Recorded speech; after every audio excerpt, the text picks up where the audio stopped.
పెద్దపల్లిలోని జిల్లా గ్రంథాలయంలో జాతీయ గ్రంథాలయ 57వ వార్షికోత్సవ సందర్భంగా వేడుకలు నిర్వహించారు.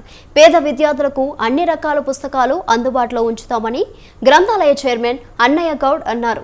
గ్రంథాలయాల్లో చదువుకుని తమ నైపుణ్యతను పెంపొందించుకోవాలని సూచించారు.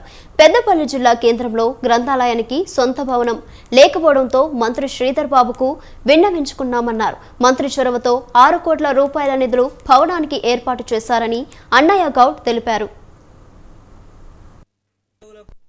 ఉద్యోగ నిలయాలుగా మార్చాలి అనేటువంటి తలంపుతోని ఈనాడు గ్రంథాలయం మీద ప్రత్యేక శ్రద్ధ తీసుకోవడం జరిగింది. దీనికి మా రాష్ట్ర అధ్యక్షులు రియాజ్ అహ్మద్ గారు, మరి మన మంత్రివర్యులు శ్రీధర్ బాబు గారు, తెలంగాణ రాష్ట్రంలో గ్రంథాలయాలు నిరుద్యోగులకు ఎక్కడెక్కడైతే వారి స్కిల్స్ ఏ విధంగా ఉద్యోగ నియామకాలు జరగడానికి ఒక జాబ్ క్యాలెండర్ ఏ విధంగా అయితే చేశారో, పేదవాళ్లు చదువుకోవడానికి, పేదవాళ్లు అందుబాటులో బుక్స్ గాని వారి యొక్క నైపుణ్యాన్ని నిరుద్యోగులకు ఉద్యోగ నిలయాలుగా మార్చడానికి గ్రంథాలయాలను మార్చడం జరుగుతుంది.